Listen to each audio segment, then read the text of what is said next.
சாய நமக. ஸ்ரீ வரவரமுனிய நமக. ஸ்ரீ ஸ்தலசேன மகாகுரவே நமக. ஆழ்வார் எம்பெருமானார் ஜீயர் திருவடிகளே சரணம். சில நாட்களாக கலியன் வாயொலிகள் என்ற தலைப்பில் கலியனின் திருமங்கை ஆழ்வாரின் பாசுரங்களையும் அதன் அர்த்தத்தையும் அனுபவித்து கொண்டு வருகிறோம். இன்று கார்த்திகை நாள் கலியனின் திரு அவதார நட்சத்திரம், வருஷ நட்சத்திரம். இன்று கலியனுக்கு பாடிய பாகவதர்களை பற்றி நாம் அறிந்து கொள்வோம். திருநறையூர் நம்பி விஷயமாக 100 பாசுரம் அருளிச் செய்து இறுதியில் நம்பி தன் நல்ல மாமர் சேவடி சென்னியில் சூடியும் தொழுது எழுந்தாடியும் என்ன பிரிய திருமொழி 7ஆம் 13ஆம் 10ஆம் பாசுரத்தில் பாடியதை கேட்டு இவர் நம் திருவடியின் பெருமையை பாடியதால் நம்மை கால்வாசி அறிந்தவராகவே இருந்தால், காலை பற்றி பாடினதுனால வச்சுக்கலாம். இவரை நம்மை முழுவதும் அனுபவிக்க பண்ண வேணும் என்று எண்ணி ஆழ்வீர் திருச்சேரைக்கு வாரீர், நீர் விரும்பியபடியே நம்முடைய நல்ல மாமலர் சேவடியை உன் சென்னியில் சூடுவோம், சென்னியில் சூட்டுவோம் என்று அருளி செய்தார். இவ்வாழ்வாரும் திருச்சேரைக்கு எழுந்தருளினார். திருச்சேரையில் எழுந்தருளியிருக்கும் மாமதலை பிரான், உற்சவமூர்த்திக்கு மாமதலை பிரான்னு பேர், இவர் மூலமூர்த்திக்கு சாரநாதன்னு பேர். இவ்வாழ்வார் தம் தலையிலே சூடியிருக்கும் அசைந்தாடும் பூமாலையிலே புனுகுத்தளித்த பரிபூர்ணமாக சொரிந்தார் போலே தன்னுடைய திருவடிகளை கொண்டு வந்து வைக்க புகுந்தான். நல்ல மாமலர் சேவடி என்று நாம் இவனுக்கு திருவடி போன்றவர்களான பரம பாகவதர்களையே கருதியே இருக்க இவன் தன் திருவடிகளை கொண்டு என் தலையிலே வைப்பதோ என்று எண்ணி அத்திருவடிகளை புறங்கையாலே தடுத்து பொது நின்ற பொன்னங்கள் 3ஆம் திருவந்தாலே 88ஆம் பாசுரம் என்று தேவர்களுக்கும் அசுரர்களுக்கும் சமமாக ஆசிரியக்கலாம்படி இருக்கும் உன் திருவடிகளோ என் தலைமையில் இருப்பது. உன் தாழ்தொழுவார் காண்மின் என் தலைமையிலாரே. பெரிய திருமொழி 7ஆம் 10 4ஆம் திருமொழி முதல் பாட்டில் என்று அருளி செய்தார். இதை கேட்டு வெட்கமடைந்த எம்பெருமான் ஆழ்வாரை பல கேள்விகள் கேட்க ஒவ்வொரு கேள்விக்கும் ஆழ்வார் பதில் கூறுகிறார். இவற்றை நாம் ஒரு சம்வாதமாக பார்க்கலாம். அதாவது பெருமாள் அதாவது 2 பேர் பேசினாக்க ஒரு நல்ல விஷயம் வருமா, 2 பேர் சும்மா வெட்டி வச்சு பேதாபடிக்கு உக்காந்துருக்கிறதுனா பாருங்கள். தர்மம் யுதிஷ்டிரனும் பீஷ்மனும் பேச சகசரநாமம் கிடச்சிது. அர்ஜுனன் கேட்ட கேள்விக்கு கண்ணன் பதில் கீதாபதேசம் கிடச்சிது. வால்மீகி நாரதன் ராமாயணம் கிடச்சது. இதுபோன்று இருவர் பேசும்பொழுது நல்ல விஷயங்கள் பேசும்பொழுது நல்ல விஷயங்கள் தோன்றும். இப்பொழுது பெரிய திருமங்கை ஆழ்வாரும் எம்பெருமானும் ஒரு சம்வாதமாக கூறுகிறார். இதுக்கு மழிபிடி ரகசியம் என்று பேர். அதாவது எம்பெருமான் மழை இவர் பிடித்தாரா, ஆழ்வாரின் மழை எம்பெருமான் பிடித்தாரா? இந்த 10 பாசுரம் திருச்சேரை 10 பாசுரமும் ஒவ்வொன்றும் பாகவதர்களை பற்றியே இருக்கும். அதாவது 10 பாசுரத்தின் அர்த்தமானது பெருமாள் இப்படி கேள்வி கேட்டிருந்தால் இந்த பாசுரத்தின் அர்த்தம் இப்படியாக இருக்கும் என்று தோன்றும்படியாக இந்த 10 பாசுரம் இருந்தது. இதில் பெருமாள் கேட்ட கேள்வி எந்த பாசுரத்திலையுமே கிடையாது. சொன்ன பதில்கள் அதற்கு பெருமாள் கேட்டத்தினால்தான் பதில் வந்தது என்று எடுத்துக்கொள்ள வேண்டும். இப்பொழுது எம்பெருமான் கேட்கின்றான், உமக்கு அந்தர்யாமியாக இருப்பது நாமன்றோ என்று ஆழ்வாரை பார்த்து கேட்கின்றான். திருமங்கை ஆழ்வார் எம்பெருமான் தாழ்தொழுவார் எப்பொழுதும் என் மனத்தே இருக்கின்றாரே என்று கூறுகிறார். இது பெரிய திருமொழி 7ஆம் 10 4ஆம் 2 வரும். என் மனத்தில் அந்தர்யாமியாக இருப்பது நீ அல்ல, உன் அடியார்களே என்கிறார். அதற்கு எம்பெருமான், அப்படியானால் உமக்கு எளியனான அர்ச்சாவதாரமாய் குலதெய்வமாய் இருந்தோமே அப்படின்னு கேட்கிறார். அதற்கு ஆழ்வார் என்ன சொல்கிறார்னாக்க, நீ குலதெய்வமே கிடையாது, கடல்மல்லை தலசைன துறைவாரை கொண்டாடும் நெஞ்சுடையராவர் எங்கள் குலதெய்வமே. அதாவது பெரிய திருமொழி 2ஆம் பத்து 6ஆம் திருமொழி 4 நன்னாத வாழவனன் அப்படிங்கிற பாசுரத்தில் இது வரும். இந்த 10 பாசுரமுமே நமக்கு அடியாளை பற்றிய பாசனம். பெரிய திருமொழியில் திருச்சேரி பாசுரமும் நன்னாத வாழவனன் பாசுரமும் அடியாளை பறக்க பேசக்கூடிய பாசுரம். அதுபோல் திருவாய்மொழியில் பயிலும் சுடரல் மூர்த்தி நெடுமால் கெடுமை 2 பாசுரமும் அடியார்களை பற்றி பறக்க பேசக்கூடிய பாசுரங்கள். இதாவது சொல்லும் பொழுது, நீ எனக்கு குலதெய்வம் அல்லப்பா, என்னோடய குலதெய்வ கடல்மல்ல தலசைனத்தை படுத்துட்டுருக்காரு, தலசைனத்தில் தரையில் படுத்துட்டுருக்காரு, அவரை கொண்டாட அடியார் தான்ப்பா என்னோடய குலதெய்வம் அப்படிங்கிறார் திருமங்கை ஆழ்வார். அதுக்கு எம்பெருமான், நீர் கொண்டாடுற அத்தனை பேரும் எவ்விடத்தில் இருக்கார் தெரியுமா? இவர் இருள் தருமா ஞாலத்தில் இருக்கார், அவர்களை போய் கொண்டாடுறியே நீ அப்படின்னு கேட்குறார் எம்பெருமான். அதற்கு ஆழ்வார் சொல்கிறார், போதொடு புனல்தூவும் புண்ணியரே விண்ணவரில் பொலிகின்றாரே என்று அதே திருச்சேரை பாசுரத்தில் 3ஆம் பாசுரமாக சொல்கிறார். இந்த இருள் தருமா ஞாலத்தில் இருந்து கொண்டும் உனக்கு அர்க்கியம் பாத்தியம் ஆச்சமனியம் செய்து புஷ்பங்களை சேர்த்து இருக்க இவர்கள்தான் இவர்கள் நித்திய சூரியனை காட்டிலும் பெருமை வாய்ந்தவர்கள். அதாவது இப்போ வைகுண்டத்தில் நித்திய சூரியனுக்கு பூஜை எந்த தடங்களுமே கிடையாது. எங்கே என்ன பூஜை பண்ணாலும் எப்படி வேணாலும் பண்ண இதெல்லாம் பண்ணுறதுக்கு எந்த இதுவும் கிடையாது. ஆனால் இங்கே எல்லா கஷ்டங்களையும் அனுபவித்து கொண்டிருக்கின்ற சம்சாரிகள் அர்க்கிய பாத்தி ஆச்சமனியம் சாணியம் மந்திராசனம் புஷ்ப பெரியங்காசனம் பூஜ்யாசனம் செய்கிறாரு. அதுதான் முக்கியமான விஷயமாகும். அவர் அந்த திருவாரணம் செய்யக்கூடிய இருள் தருமா ஞானத்திலிருந்து இருக்கும் சம்சாரிகள் திருவாராதனம் செய்யக்கூடியவர்கள் நித்திய சூரியலை காட்டிலும் பெருமை பெற்றவர்கள் என்று ஆழ்வார் கூறுகிறார். அதற்கு மறுபடியும் எம்பெருமான், கண்களார் அளவும் நின்று கண்ணமங்குகள் கண்டுகொண்டேன்னு சொன்னீங்க நீ, அப்போ பாடினீ என்ன, அதுக்கு என்ன அர்த்தம் அப்படின்னு கேட்குறார். என்று நீரை அருள் செய்தபடியே உமது கண்ணுக்கும் உணவிடுவதற்கும் நெஞ்சுக்கு அனுசந்திக்கலாம்படி உணவிடுவதற்கும் நான் வேணுமே அப்படின்னு கேட்குறார். நீ சொன்ன உன் நெஞ்சுக்கு கண்ணுக்கு நான் போக்கியமாக இருக்கணுங்கன்னாக்கா நீ தானே பாடியிருக்க பெரிது 7ஆம் பத்தில் கண்களார் அளவு நின்று கண்ணமங்கைகள் கண்டு கொண்டேனே அப்படின்னு பெருமாளுக்கு சொல்லச்ச ஆழ்வார் என்ன சொல்கிற, வன்சேரை எம்பெருமான் அடியார் தம்மை கண்டேனுக்கு இது காணேன் என் நெஞ்சும் கண்ணினையும் கழிக்குமாறே என்கிறார். என் கண்ணுக்கும் நெஞ்சுக்கு உணவு நீ இல்லப்பா, என்ன வன்சேர எம்பெருமான் அவர் அடியார்கள் இருக்கா இல்லையா, அவளை பார்த்தா தான்ப்பா என் கண்ணு, அதுதான் என் கண்ணுக்கு நெஞ்சுக்கு உணவு, நீ கிடையாது அப்படின்ட்டார்.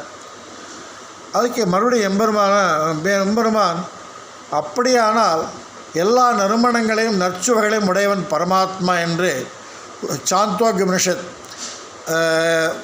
ஓதியபடியே உமக்கு உறுதியளக்கும் அமுத ரசமாக இருப்பது நாமல்லவா அப்படின்னு கேட்கச்ச, எம்பெருமான் தாளை நாளும் சிந்திப்பார்க் என்னுள்ளம் தேனூரி எப்பொழுதும் தித்திக்குமே என்று பாடுகிறார்.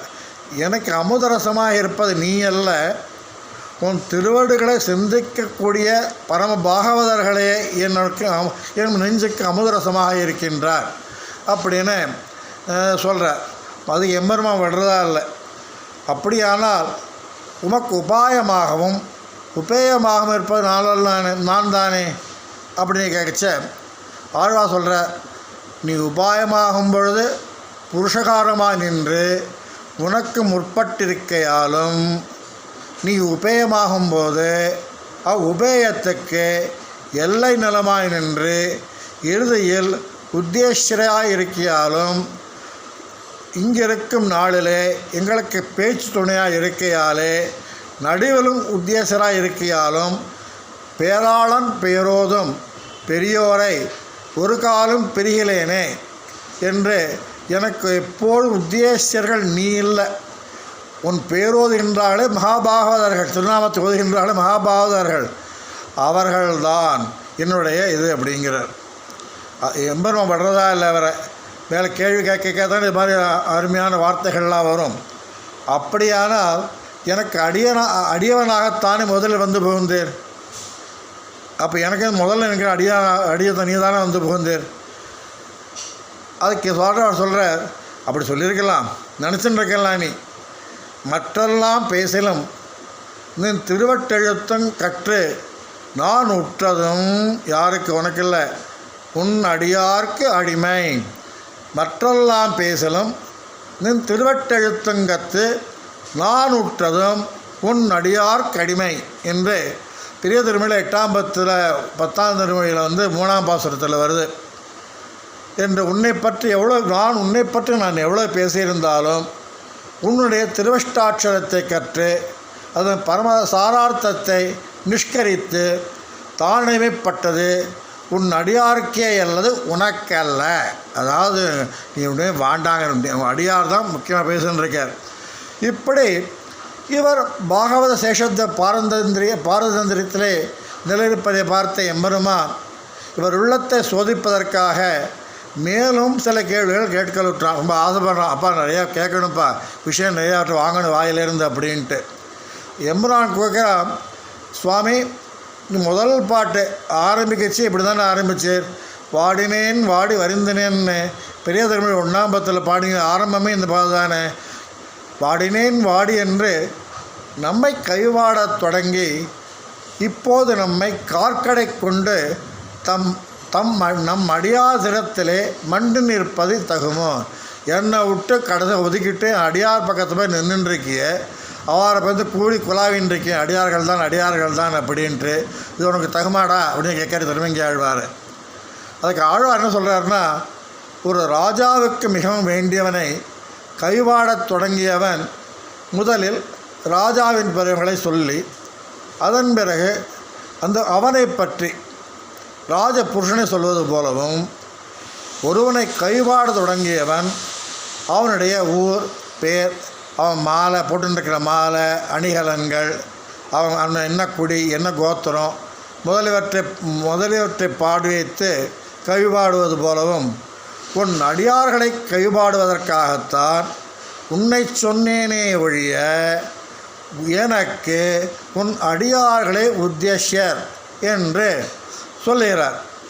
அப்படியா, என்னை விட்டு கடைசியில் ராஜா இப்படி போட்டு ராஜா பெருமை சொல்ல என்னை பாடின அத்தனை ஒன்றை அடியாரை பாடுறதுக்காக என்ன சொல்லுவோம் இல்லையா, முன்னுரை எப்படி சொல்லுவ முடியா. ஒரு விஷயத்துக்கு முன்னாடி என் மாதிரி முன்னுரையாக்கிட்டு அடியாரை தான் பாடணும்னு சொல்லிட்டு போல இருக்கே, நீ அவர் தான் ஒன்று உத்தேசம்னு சொல்கிறையே அப்படின்னு கேட்குறான் எம்பெருமான். அதுக்கு மறுபடியும் விடலை எம்பெருமான். ஆனாலும் என்னை காட்டிலும் என் அடியார்களுக்கு சிறப்பு சொன்னீரே, இது குற்றம் இல்லையா? அது நான் தானே பெரியவன், என் அடியார்கள்லாம் என்ன தானே பாடின்னு இருக்கா, எவ்வாறு சொல்லி அவரை போய் சிறப்பாக சொல்லலாமா, மகா குற்றமாச்சே அப்படிங்கிறான் எம்பெருமான். ஆழ்வார் சொல்கிற, கணவனின் ஆத்மாவை காட்டிலும் தேகத்தை விரும்பின பதிவிரதைக்கு குற்றம் உண்டானாலன்றோ உன்னை காட்டிலும் உன்னுடைய திவ்ய மங்கள விக்கிரகம் போன்ற உன் அடியார்களை விரும்பின எனக்கு குற்றம் உண்டாவது. அப்பா ஒரு புருஷன் ஆத்துக்காரர் இருக்கார், அவன் தேகத்தை பாரியால் விரும்புகிறா, அதான் குற்றம் இருக்கும், அதில் ஒரு குற்றமும் கிடையாது. அதே போல தான் உன்னை காட்டிலும் உனக்கு திவ்ய விக்கிரகங்கள் உன்னுடைய ரூபங்களாகவும் திவ்யமங்கள விக்கிரகம் போன்ற இருக்கின்ற உன் அடியார்களை விரும்ப நினைக்கிறதா குத்தம் வருமா? கண்டிப்பாக வராது அப்படின்ட்டு சொல்கிறார். இப்படி ஆழ்வார் பாகவதர் விஷயத்தில் தமக்குண்டான ஊற்றத்தை சொன்னவுடன் எம்பெருமான் திருவுள்ளம் மிக உகந்து, ஆழ்வேர் யாம் உமக்கு தோற்றம் என்று சொல்லலை, மனசால் எண்ணினானா. இவர் சிறிய திருமடல் பெரிய திருமடல்னு அவன் பேர் பெருமாள் பேர் மடம் எடுத்தார் தெரியுமா? அதே போல் எம்பெருமான் நினச்சானா இவர் திறத்தில் மடல் எடுக்கும்படியான நிலையை எம்பெருமான் திருவுள்ளம் அடைந்தது அப்படின்ட்டு சொல்லுவார். ஆழ்வாருக்கும் திருமங்கி ஆழ்வார் திருச்சேரியன் தன்சேரியன் சாரநாதனுக்கும் உண்டான சம்வாதம். இது வார்த்தாமல் 340ஆம் பாட்டில் இருக்குது. இது மடிபிடி ரகசியம்னு. இது அவன் கேட்க என்பது சொல்ல அவர் கேட்க. இதில் இருந்து தெரியறதுனாக்க பாகவதர்கள் எல்லாவற்றையும் விட உயர்ந்தவர்கள் என்று அறியப்படுகிறது. இதில் ஒரு விஷயம் அறிய முடியும். அதாவது மாரநேரி நம்பி இருந்தார். அவர் சரித்திரங்கள் எத்தனை பேருக்கும் தெரியும். அவர் ஆளவந்தார் சிஷ்யர். என்ன அவர் அந்திம சிரம இருக்கச்ச அந்திம காலத்தில் இருக்கச்ச அவருக்கு பெரிய நம்பி பார்க்க போகிறார். என்னப்பா படுத்துட்டு உடம்பு ரொம்ப நோவுபட்டுருக்கு, அவனுக்கு ஆளவந்தாட்டின்னு அந்த இதை வாங்கிட்டு பெரிய பிளவை வாங்கிட்டு அவஸ்தைப்படுற சுவாமி அவஸ்தையே படலை. மிகப்பெரிய பிரசாதம் ஆளவந்தார் கொடுத்த பிரசாதம் இது நான் அனுபவிச்சுட்டுருக்கேன். ஆனால் தேவட்ட ஒரு விண்ணப்பம் என்னன்னாக்க, நான் செத்து போனதுக்கு அப்புறம் மறைந்த திருவடிகளை அடைந்ததுக்கப்புறம் ஆச்சார திருவடி அடைந்ததுக்கப்புறம் என்னோடய உடம்பை ஊனுடம்பை நரிகளும் நாய்களும் காக்கைகளும் கொத்தை தின்னாமல் இருக்க வேண்டும். அதற்கு தேவரே செய்ய அனுகிரகம் பண்ண வேண்டும். கவலைப்படாதப்பா, நான் அந்திமக்கிரியை பண்ணுறேன் அப்படின்ட்டு போயிட்டேன். நேராக போனேன். அந்திமக்கிரியை செத்து போய் திருவடி ஆச்சார திருவடிகள் அடைஞ்சு நினச்சிட்டு அவர் திருவடி அடைஞ்சிட்டார். உடனே பிரிய நம்பி பிள்ளைகள் செய்ய வேண்டிய காரியங்கள் அத்தனையும் அந்திமக்கிரிய காரியங்கள் சம்ஸ்காரம் அத்தனையும் பண்ணிவிட்டு குளிச்சுட்டு மடத்துக்கு வர. ஸ்ரீரங்கமே கொந்தளிக்கிறது ஸ்ரீரங்கம். என்னடா இப்படி ஒரு பெரிய நம்பி இப்படி செஞ்சுருக்கார், விஷயம் தெரிஞ்சவர் இப்படி செய்யலாமா அப்படின்ட்டு பெரிய கும்பல் கூடி எம்பெருமானார் மடத்தில் அவர் சிஷ்யா அவங்க இருக்கிற வைஷ்ணவால் இப்படி செஞ்சுட்டார் பெரிய நம்பி, இப்படி செஞ்சுட்டார் பெரிய நம்பி செய்யலாமங்கச்சே. எம்பெருமானார் என்ன செய்கிறாருனாக்க, இந்த சிஷ்ய பரிவாரங்களை அழிச்சுன்னு வரார். சிஷ்ய பரிவாரங்கள் அழிச்சுட்டு பெரிய நம்பிக்கிட்ட ஒன்றுமே கேட்கல. பெரிய நம்பர் ஆச்சாரியர் பஞ்சசம்ஸ்கார மதுராந்தகத்தில் பண்ணார். அவருக்கு இன்னும் இப்படிலாம் அவர் நம்ம கேட்கப்பட இப்படிலாம் இப்படி பேசிக்கிறாளே அப்படின்னு சொல்லச்சே சொல்லின்னு இருக்கா, இப்படி பேசுன்னு என்ன சுவாமி தேவர் என்ன சொல்கிறது அப்படிங்கச்ச அவர் என்ன சொல்கிறார், பிரியனமே என்ன சுவாமி, என்ன தேவருக்கு என்ன சுவாமி, என்ன தேவர் என்னோட கும்பலோடு வந்திருக்கிற என்ன விஷயம் அப்படிங்கச்ச என்ன சொல்கிறாருனாக்க, இது மாதிரி சொல்கிறார். இது நம்ம இந்த ஜாதியில் இல்லாதவனுக்கு இவனுக்கு நீ சொல்கிறீங்களே, நீங்கள் சந்தேக சம்ஸ்காரம் பண்ணிட்டு மாரநிலைமைக்கு வந்திருக்கீங்களே, இது நம்ம செய்யக்கூடிய விஷயமா, இது நம்ம ஜாதிக்கும் நம்ம குலதர்மத்துக்கும் தப்பு இல்லையா என்று சொன்னாலும் அதுக்கு பெரியவன் என்ன சொல்கிறார், சுவாமின் அப்போ ஆழ்வார்கள் சொன்னது பொய்யோ? என்ன பொய்? மாரனை நம்பி ஆளவந்தார் சிஷ்யர். அவர் சொல்கிற ஆளவந்தார் சுவாமிகள் எல்லாரும் படிக்கிறதெல்லாம் கடலோசையா அப்படிங்கிறார்.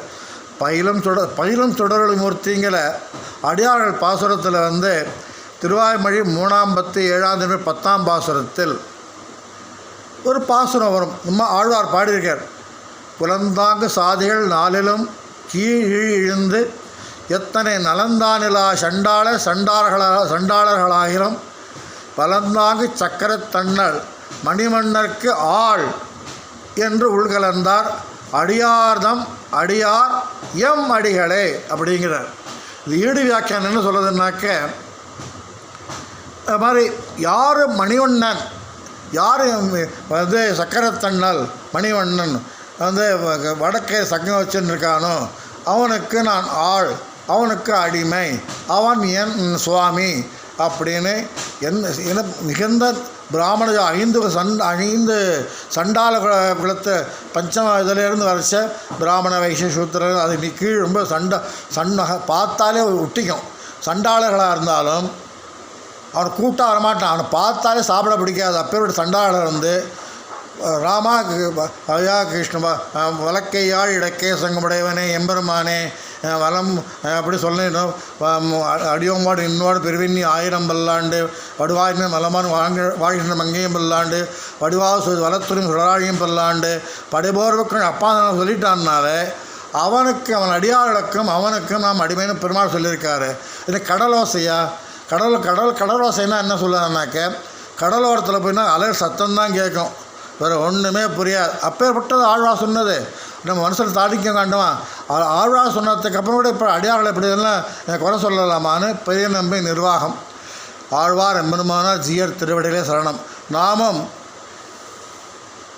எம்பெருமான் அடியார்களை அனுசரித்து அவர்களுடன் கூடியிருந்து குலாவி அவர்களை கூடியிருந்து குளிர்ந்தேலோ ரெம்பாவாயின்னு அவர்களுடைய கூட்டங்களோடு இன்றும் சேர்ந்திருந்து அவரோடு நாமும் பகவத் நாமங்களை உச்சரித்து கொண்டு பாகவதரை அண்டியும் அனுசரித்தும் ஆதரித்தும் இருப்போம் என்று இந்த கலியன் வாயில்கள் என்ற தலைப்பை இன்று நிறைவேற்றி பூர்த்தி செய்கிறேன். ஆழ்வார் எம்பெருமானார் ஜீயர் திருவடிகளே சரணம். அடியேன் ஸ்ரீனிவாச ராமானுஜதாசன்.